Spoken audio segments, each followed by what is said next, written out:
All right, everyone. Well, thanks for joining us. It's the third Wednesday of the month, so that means it's time to talk to Jake Hirschfield from Unshuffled.io. And we're going to be looking at, just like we do every month here at RecPoker, we're looking at a different mixed game every month. And I'm a no limit hold'em guy, so this has been a great education for me. Every month I get to show up here, and Jake is going to teach me a new mixed game. Tonight it's RAZZ. So you guys are gonna explain RAZZ to me, and then Jake's gonna use this fantastic platform, Unshuffled.io, to do a little demonstration of what it looks like if you were playing at home with your friends. So first of all, thanks for John Somsky, the mixed game champion, for joining us here, and thank you so much, Jake Hirschfield, for making some time to educate some RecPoker members about what's going on with this great game called RAZZ. Of course, it's my pleasure. I always look forward to this third Wednesday of the month. It's one of the highlights of my week and my month. Cheers. Yeah. So John's been putting a mixed game schedule together for the whole year. The game coming up is RAZZ. I admittedly, like, I just don't know mixed games, so I know nothing about RAZZ. So tell me from the ground up, between the two, you take me through it and sort of like, how many cards are there? How many are up? Are there community cards? What's the betting like? This is going to be a fun time. Well, odd cards are wild. You get 14 cards. You have to put one in your no. There's a drop component. yeah, that's right. Yeah. Yes. The timing actually of this game is perfect, and I'm sure this wasn't by accident from John, but RAZZ poker is at least as far as the game is dealt and the mechanics of the game, almost identical to 7 card stud and stud 8 or better, which is what we did last time, I think. Right? Yeah, Wasn't that last right. month's game? Yep. So it's the same 7 cards are dealt to every player. You have the 2 cards face down, plus the 3rd card face up, which is 3rd street. That's the initial deal. The bring in is a little different because the bring in is usually a penalty for the player that has the worst showing hand. And in 8 or better, the bring in is the player who has the lowest card face up. But in RAZZ, you're playing for the best low cards. So actually the highest card showing is the player that will bring in for the start of the game. And after that, the game is dealt exactly the same way as 7 card stud. 4th street is another card face up. And then going back to the way that 7 card stud is traditionally played, now the best cards face up. The best hand that is showing is the player that starts each betting round. So in this scenario, it would be the 2 lowest cards. Although pairs don't count, they're not good for you. So 2 showing pairs is not something that you want. And then you just go through 4th street, 5th street, and 6th street, and then the 7th card again is face down. And then last betting round, everyone flips their cards, and whoever is the lowest 5-card hand with no qualifier, so 8 or better is not a part of this scoring system, wins. And pairs don't count. Suits are irrelevant. So the best hand is ace 2 3 4 5, ace 2 3 4 5. Yeah. So in normal poker, like, or traditional scoring, would be a straight, but in RAZZ, it's not a straight. It's just those are the lowest 5 cards in a row. And I think actually the best version would be all spades, right? Well, it doesn't matter for RAZZ. Doesn't really matter for RAZZ. Yeah, you don't care about the suits at all. So there flushes you don't need to worry about. Those don't count against you. Straights do not count against you. Pairs do count against you. Correct. So you could still have 2 pair because you get 7 cards and still end up with the best hand. And there are times when, like, someone will end up with a pair of deuces as their best possible low hand, and that can still win. But in general, it's not going to. Correct. And I will just go ahead, John. Jim. So you get 7 cards, and like in a lot of these games, you get to choose your best 5 to make the hand that you're trying to make, and it doesn't matter if they're all the same suit. It doesn't matter if they're all in a row. That you still get to count that as the lowest hand. So in some of these other low games that we've talked about, so if ace 2 3 4 5 is the best hand, is ace 2 3 4 6 better, or is 2, 3, 4, 5, 6 better? Like, does it, if you have a 6, if both players have a 6 You in their always hand? start from your highest card and go downward. So, and in low hands, the best possible hand is often referred to as the number 1. So the number 1 is 5, 4, 3, 2, ace. The number 2 would be 6, 4, 3, 2, ace. The number 3 would be 6, 5, 3, 2, ace. Okay. And so forth and so on. So the value of your lowest card, even though it becomes relevant because there's only so many cards you can have above it, isn't really as important as the value of your highest card or your second highest card. That's how you kind of break ties on the way As down. a matter of fact, if you're playing live, you'll hear a lot of people refer to their cards by the rank of their hand by the first 2 cards. Right. So let's say you have a 7-5, they'd refer to it as I have a 75. Or if it's a 8-5, it'd be an 85. 8-6 would be an 86. And then you go beyond that if you need to. Right. But often those first 2 cards are enough to tell who the winner is going to be. And if your highest card is a 5, there's only one combination of hands that you could have, so you don't have to sort of get into it from there. But if your highest card is a 6, you could be 6-5 or a 6-4, and 6-4 would be a stronger hand than 6-5. That's why. So there are 2 different variants of low games that they have. Ace to 5 is what RAZZ is. So that means you disregard straights and flushes. Right. Any hand that's known as deuce to 7 means that 7, 5, 4, 3 deuce is your best possible hand. And in those variants, straights and flushes do count against you. That makes a lot of sense. In those variants, aces are always high, whereas in this, aces are low.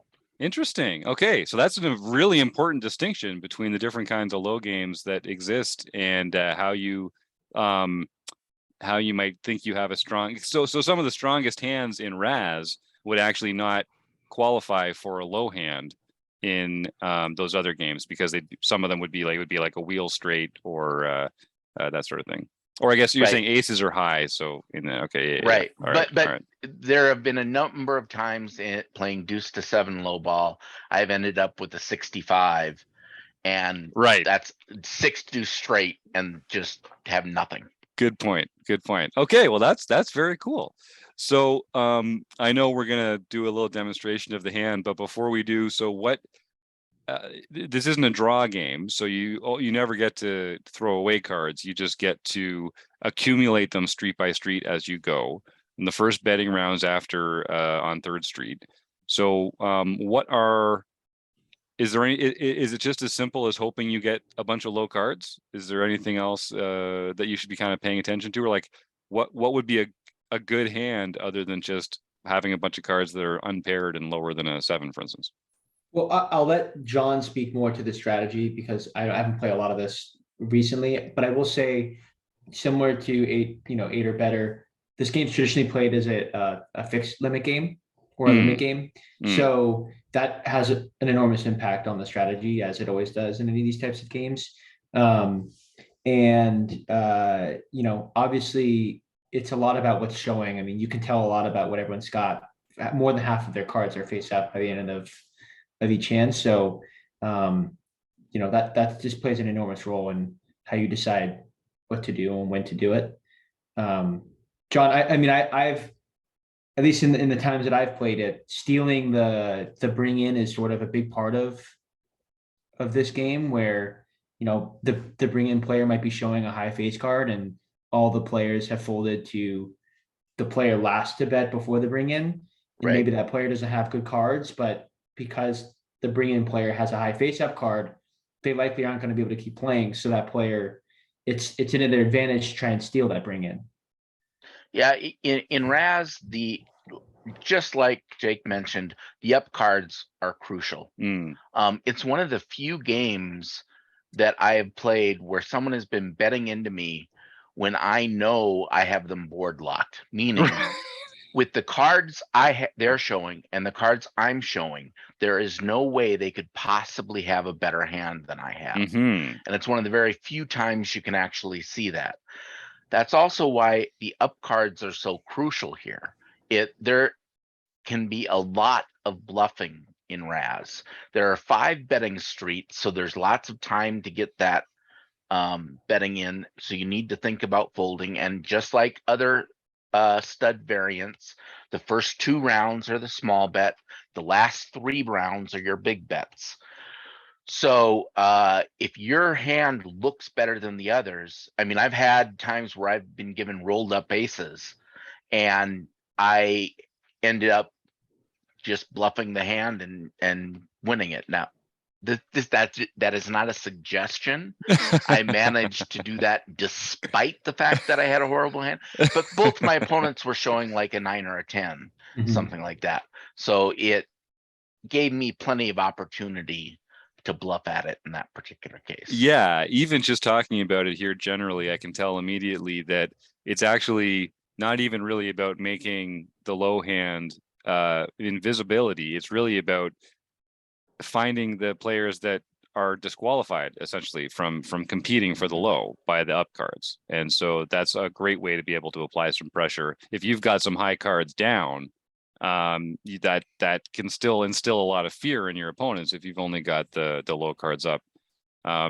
Yeah, that's really interesting. And then what about last question, then we'll jump in. What about like card removal? Like if you do pair your 2 or pair your 3 or something, I guess there's some value in knowing that there's fewer 2s or 3s out there. But I guess that's kind of going to be the case every time you've got the pair. Is that relevant in your strategy? Very relevant. Actually, in RAZZ, it goes both ways. So let's say you have an ace down and you see 3 other people have an ace up. Right. That's awesome because you know there's no way you're going to pair your ace. So seeing a duplicate card in someone else's up cards is always a very good thing. Likewise, seeing a card that you need to make your strong hand. Let's say you're sitting right now on a 5-3 deuce and you see a 4 out there and you see an ace out there and then another 4 and another ace and a 6. You know, those are all cards that you need to help make you a strong hand. So the more cards that you need that you see up, the worse your hand is going to be. The more cards that duplicate you, the better your hand is going to be. That's very cool. That's very cool and makes perfect sense when you explain it like that. Awesome. And if you're just a plain beginner, my kind of rule of thumb, and I don't know that this is expert in any way, but my rule of thumb would be to start with nothing worse than 3 cards to a 7. And only that if it's the betting's not wild. If you can get 3 cards to a wheel, you can play those cards just about any time. But try not to start with 3 cards worse to a 7. There are times there are exceptions to that, but that's just kind of a good rule of thumb to get you going. Yeah, because it's really about ducking those high cards.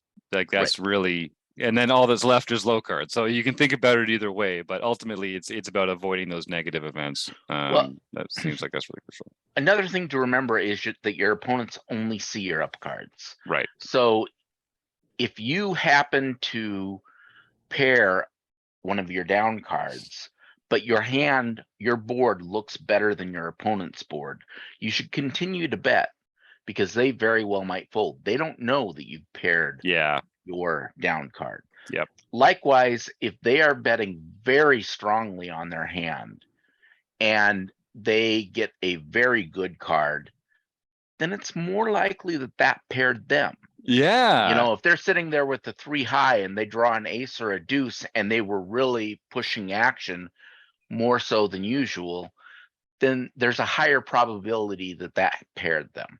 So you can very cool. Do some of those types of things.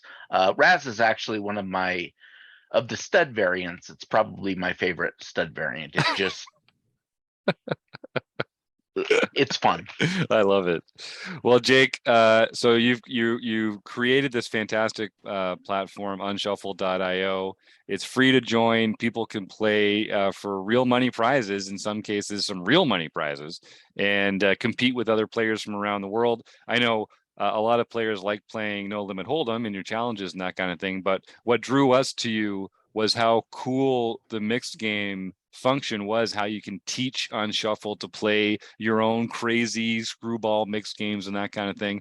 So tell us a little bit about Unshuffled, and why don't we demonstrate a hand out of this format here tonight? Yeah, of course. Like you just said, we've got our sort of our bread and butter right now, which is just sort of weekly challenges where people can play and they can play whenever they want to. So it alleviates some of the hassle that comes with scheduling poker night with your friends because everyone's really busy.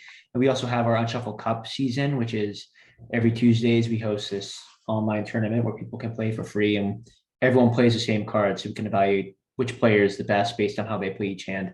But what we initially built when we built Unshuffled was the ability to build and play your own games with your friends, because during the pandemic, it was hard to get together and play, and there weren't really opportunities to play some of these crazier games, these mixed games online. So that's why we built it, and I'm excited to show you how to play RAZZ on Unshuffled. So I guess we can just jump right in if it's okay. Yeah, let's do it, man. All right, I'm gonna share screen. Okay, perfect. And I love the way Jake's put this together. It really simulates every step of playing in your own home game. You're the one dealing out the cards, choosing, you set the parameters of the game. It's really cool. So yeah, give us a look here.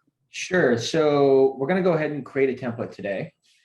So we're gonna build ourselves the 7-card stud structure so we can play RAZZ. We could start from a previous template. We got Hold'em and all these other ones, but we're just gonna go ahead and start with a new one. And we could do this with any kind of game we wanted to. We would, if you don't have a template for it already, we can just select its principles and teach it how to play it. That's exactly right. And in some games, maybe like, in Texas Hold'em or traditional games with sort of those community cards, you can place those cards, face up in the middle. We have a lot of users who like to play games with multiple rows of community cards. So what we do is you can make your board a little bit smaller or bigger, and then you can fit more cards. Cool. And then for the really crazy games, you can even go large and have, I've never seen someone use those. So. But for this game, we know what we need to do. So we're going to go back to that regular board size. There's 7 cards. So the first 2 cards are dealt face down. You can see it says face down and face up. And then the third card's face up.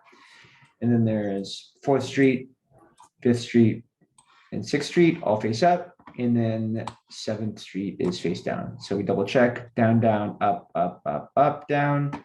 Great. Go to our deal order. This is where we can set sort of after the betting rounds when the cards come out. We'll go ahead and select these 3 as the first because we know that's the first betting round. For deal order 2, we will do that 4th Street, and then so on and so forth until we finish. And then we just go to custom settings. We don't have to touch anything here. If you wanted to play a gut style game, you could set that, but that's maybe for another tutorial one day. Yeah, that would be fun. We'll call this RAZZ, and we'll see. Cool. Now I'm going to go ahead and host my room. I'm going to go schedule a room. We can just keep this at 1,000 for all players. We won't do a turn timer for the sake of this walkthrough. We'll leave dealer's choice on so we can choose the template we want to play. You could also have it turned off and just select this custom template down here. But I think it's kind of cool to have dealer's choice on because you don't see that very often. Very cool. And then we'll leave antes on, and we'll do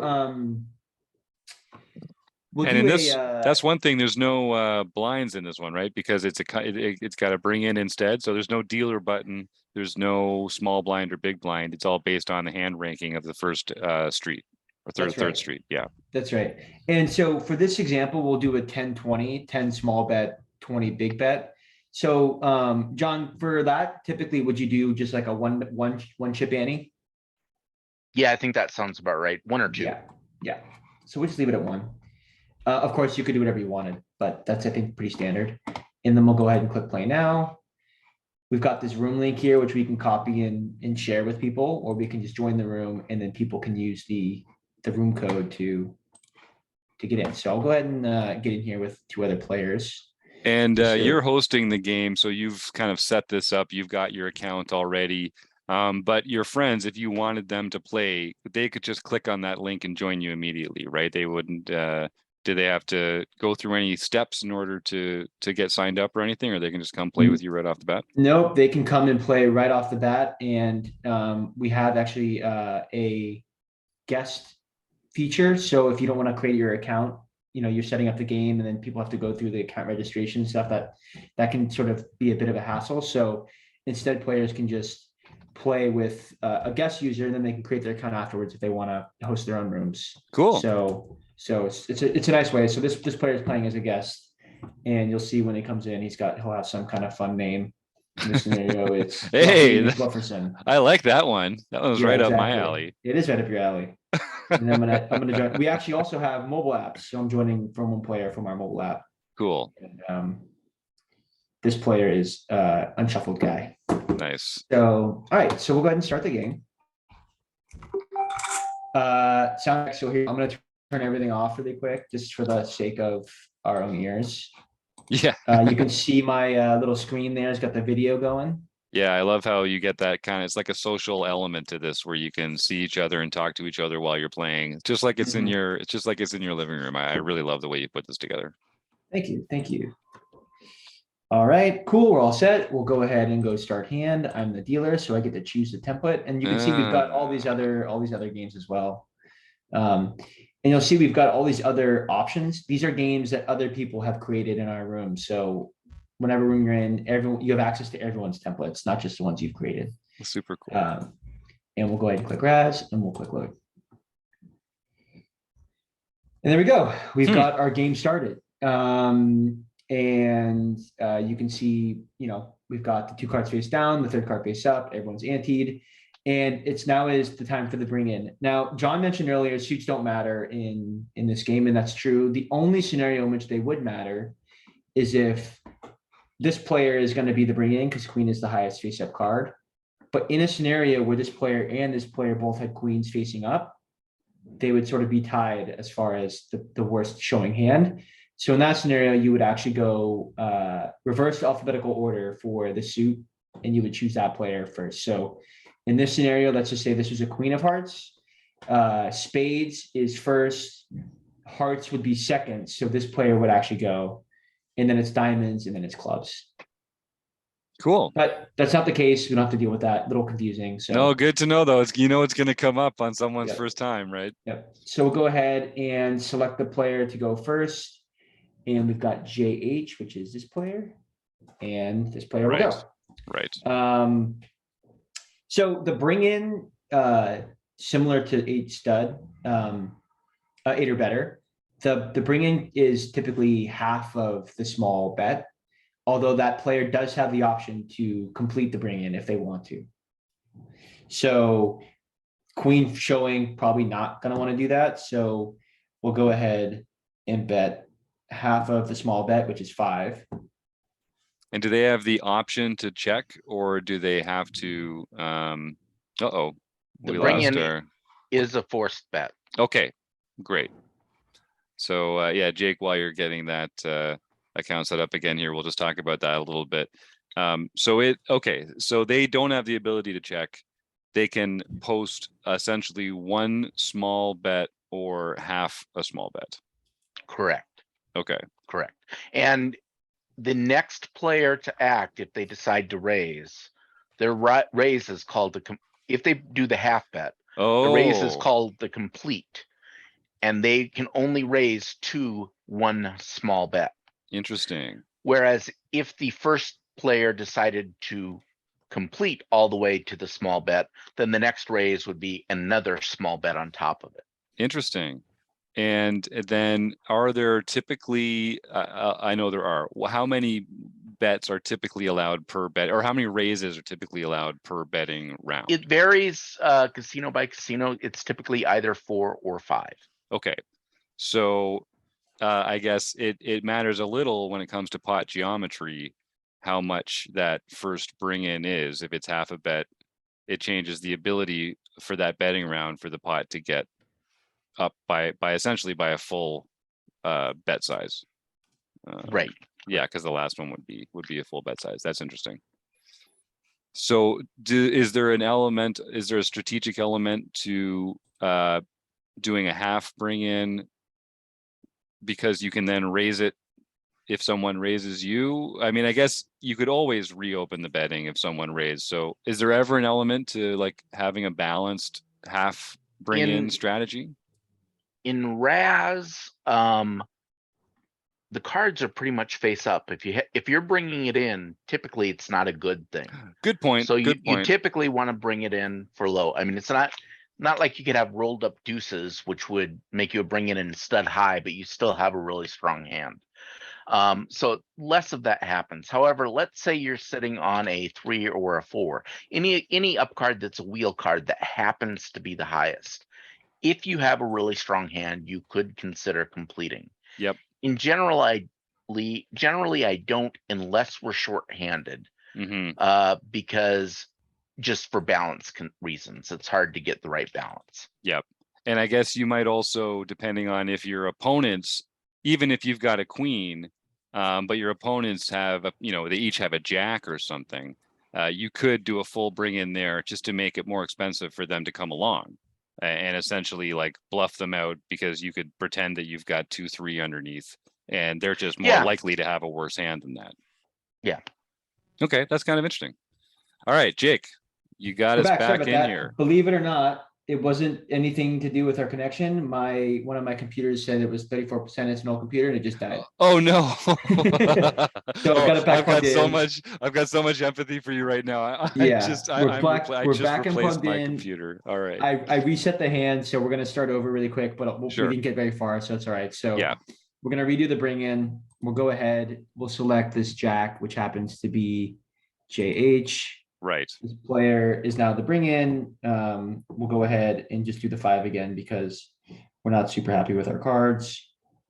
No, and that 5's looking pretty good over in. This 5 is looking pretty good. So this player will raise to the small bet. Right. Which is 10. And then for the sake of the demonstration, we'll go ahead and we'll call. But we would be folding this hand based on the strength of the hand. Probably. I mean, we don't have any cards lower than 7. Right. Which isn't great. And this player is showing a 5. So not looking great for us. But for example, we'll go ahead and we'll call. Okay. And this player will go ahead and call as well. All right, second card is dealt. And now we start with the best face-up cards. So again, the 5-7 is in really, really dominant position here. So and when you say the best, you mean the best low hand that's the best visible. low hand. Yeah, that's exactly right. Perfect. Good clarification. So now it starts with solo. So solo will go. And if I'm solo, which I am today as well, I would be betting as much as I can bet because, I mean, I'm looking like I'm in pretty good shape here. Yep. So, but the most I can bet right now is 10. Right. Because we're still on the small bet. Yep. Again, that's not a great card for us. These are horrible cards, but we'll go ahead and we'll call for the sake of the game. And this player has even worse cards than we do, believe it or not. So we'll actually fold with this player because it's a little more realistic. Okay, so our hand got even worse. Or I guess it failed to improve. But how? Okay, so tell me let's say we had a halfway decent hand here. Are we happy to see our opponent pairs their 5 because that's just one card that they can't use in their low? The only time it would be bad for us is if we had like 6, 4, 3. If we needed a 5, we wouldn't want to see that. But otherwise, it's good news. As a matter of fact, in this particular situation, the king high, the king 9-8 is the best hand showing. So the king 9-8 gets to take the lead. Wow. Right. Of course, because it's the lower hand than a pair of 5s, even though we would be crazy to bet it because we're clearly going to be behind because we're basically in this position. The lowest, our best possible hand would be 8 something. If assuming that if they didn't know we'd had an 8 jack under there. Okay. All right. I think I get it. Now, you wouldn't bet this though, even because or would you bet this because they've got a pair on there, even though we're no. I think this is where you would get into some sort of playing styles. I think most good players would not bet this. Yeah. Because you're a pretty stuck in a bind. Yeah. That being said, you could try and do some trickery here. So you've got 8. Maybe they don't know what I have underneath. Maybe I have an ace and a 2. Right. And hopefully they've got something. Maybe try and bluff them a little bit. But they're only showing a 7, which already beats us in most scenarios. Yeah. Well, actually, in every scenario at this moment. So it's not really a smart play to bet. I don't Yeah. think. And you can really, I'm just telling you from playing it out already, the as you get to see even just one more card, the writing's going to be on the wall a lot. Like for most cases, the writing's already on the wall here.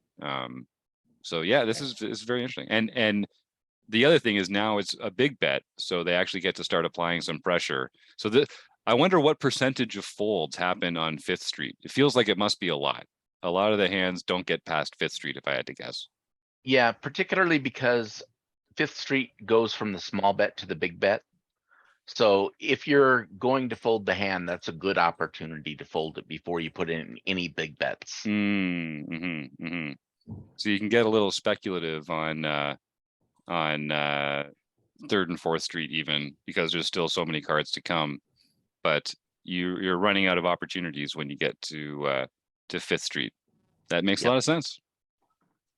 I like the way it's balanced. That does kind of create the two phases of the game a little bit there. Yeah, I'm having some technical difficulties right now, unfortunately. So I'm trying to get through. Get back to where we were. Well, and you know, we've been doing this every month now for quite a while, and it's worked perfectly every other time we've done it. So this is not typical of the Unshuffled experience. I can Bound say. bound to happen eventually. Yep, that's right. We were due. We were due. Now that's a pretty good starting hand. That's a great starting hand. That's a great starting hand. Yeah. So where were we? We were on we were just starting Fifth Street, I think. All right, so let's go ahead and deal. Oh, cool. Were we on Fifth Street or Sixth Street? Well, we were talking about Fifth. Yeah, we were talking about having a big bet coming. That's what it was. Okay. So I'm one too many, aren't I? Oh, we can just keep it hidden. Sure. All right. And then we've got this player. Let's show some cards here. Oh yeah, red. Oh, this is the part that's cards. cool about it, being able to come in and just like you were doing it at home, you can actually like change the individual cards, which ones you're showing, which ones go where. Correct.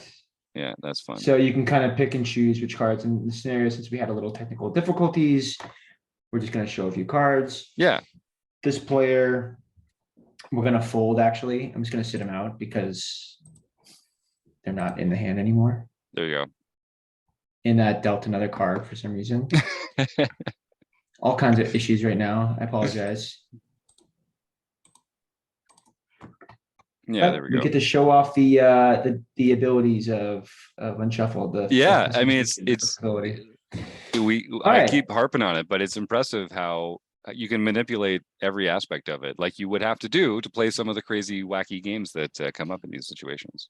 That's right. And so with the cards showing, we have some interesting things going on here because we actually have that tie of the first card, the highest card. Oh yeah. Oh, actually, no, we don't. We've got the jack now. Yeah. We've got the jack. I'm sorry. We've got the jack. So this player is the worst high showing hand. So this player's gonna next. But the hands competing. I mean, this player's got a much better hand with the ace too. We got nine jack, but we have an ace in this hand. It's not that competitive actually. This player's got much better cards. Yeah. So let's go ahead and see if we can't get this to work. Solo's betting. And now it's a big bet, so there's no choice. They just have to bet 20 or not bet, right? Correct. And in this scenario, they would bet 20. And we'll just call for the sake of the game. Yeah. It's going to deal, since we built this game to deal cards automatically, it's starting to deal cards.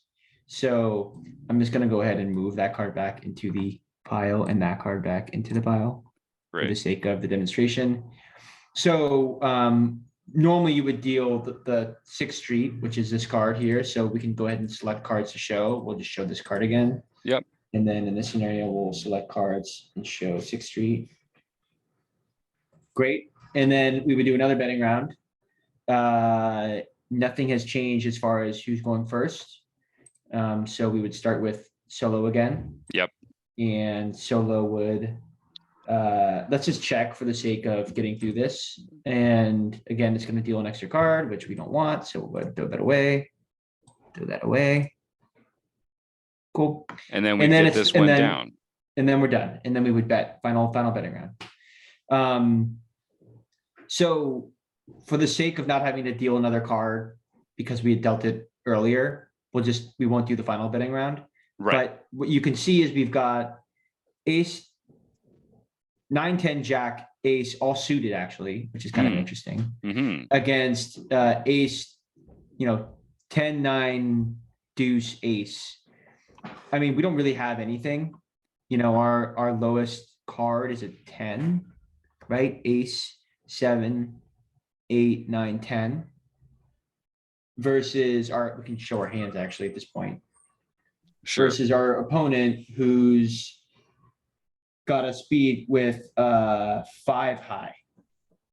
No, 9 or 9. 9, Yeah, 9, 5. Sorry, 9, 5. I'm sorry, 9, 4, 5. 2 ace. Yeah. Wait, isn't there? Yeah, 9, 5, 4, 2 ace. That's right. Right.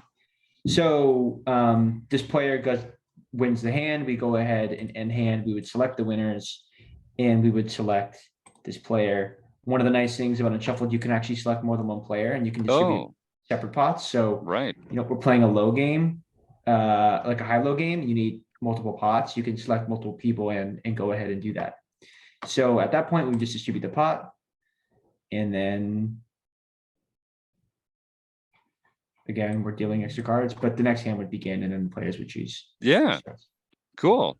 Well, some apologies technical for those technical difficulties, but like I say, we were due, and I think we got a clear sense of how the game goes.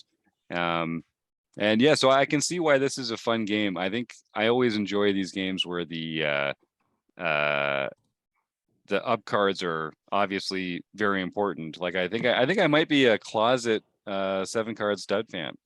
It was when I was younger.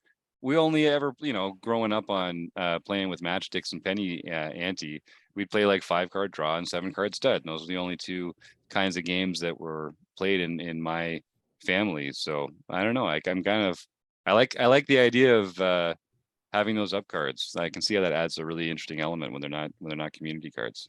It's cool. Yeah, one of the things I often do is look at the you can look at what is, given my cards that are up, what's the best possible hand I could have? What's the best possible hand my opponent could have? Right. And that kind of gives you a range, an idea of where you sit. Obviously, if you're beating the best possible hand your opponent could have, just keep shoving as many chips in the middle as you can. Right. Yeah. Totally unlike the community cards. Like it's like in poker inside out, where there's so much more public information about your opponent's hand, and your hands have nothing in common. So it really does make a big difference. I love that. Well, Jake or John, what is the game next month if folks want to get involved? We've got RAZZ this week. This month we've been kind of building on a cumulative learning series that we're on here. The games get a little more complex each month. We kind of build on some of the elements from the past. Next month is, I guess we're it'd be going September's from game. RAZZ to horse. Horse. So horse includes limit hold'em, Omaha 8 or better, RAZZ, stud, high, and then stud 8 or better. That's how you get horse. HORSE. There you go. Whoa. Okay. That's gonna be a fun one. So and in case folks are watching at home and are kind of confused about what's going on there, it means that you're actually playing a different variety of game. Is it orbit by orbit, John, or level by level, or hand by hand, or how often do you switch between the different game variants?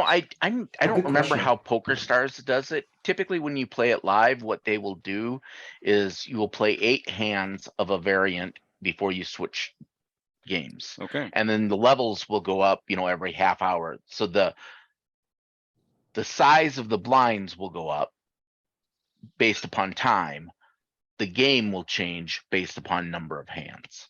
Cool. You would think it would be by, I would guess orbit, because some of those games are anti-games and some of those games are blinds games. Mm. And it Yeah, would only what they- seem fair to have everyone play as a small blind and a big blind, like a full What they orbit before do moving to when something you else. switch from an anti-game to a blind game is they do what's called burying the button. Because you really only have a moving button for Hold'em and Omaha.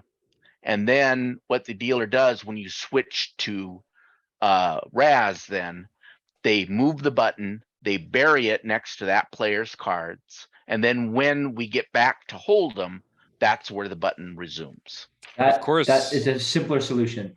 Because of course, I guess there is no orbit when you're playing an anti-game and not a big blind game, because there's no orbit. That's not how it works. And the reason they do that by, it used to be that a lot of them were done by time, but the Right. stud hands take a lot longer Yeah. because you're dealing out more cards and everyone gets their own cards. There are 5 betting rounds instead of just 4. Right. So they simply take longer, and you Cool. want to be able to still play as many hands. So Well, we'll connect at some point before next month and figure out the best way to tackle that, because it seems like it's going to be that's a lot of different things that we're going to have to demonstrate and cover. And We might need explain. more than 45 minutes. Yeah, I was thinking that too. All right, well, Jake, thank you so much for your time and for sharing. I mean, you guys are two of the people that I know that are just like the most passionate about mixed games and getting more poker players involved in this awesome aspect of poker. So it's great to be able to get you in the same room and pick your brains about this kind of stuff. And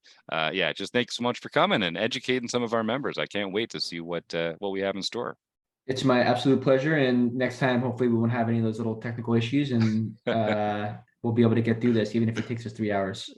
Yeah, that's right. Hey, we might have to like break this one down into parts or something like that. We'll That's just right. see. Well, we've Take it done on all chapter by these. chapter. I think we've reviewed all of these games in the past. Mm. It's sort of the Right. progression, which is, I think, I'm sure the that's intention kind of the talk. method to the madness of laying them Exactly. out. By the time we're Exactly. playing horse, all of these games have been played in the home game. It's just putting them all together now. Yeah. Okay, cool. Well, we'll So- talk about like, game selection strategy and that kind of stuff too. We can see how that all plays out on unshuffled.io. Sure. All right. Cheers. Well, Cool. thanks again, gentlemen. And I hope everyone else had a good time. If you want to see more of this great content, you can go to rec.poker. And if you want to play along with Jake and his gang, you can head on over to unshuffled.io. You won't regret it. So have a lot of fun. Thanks again, everybody, and we'll see you real soon. See you guys.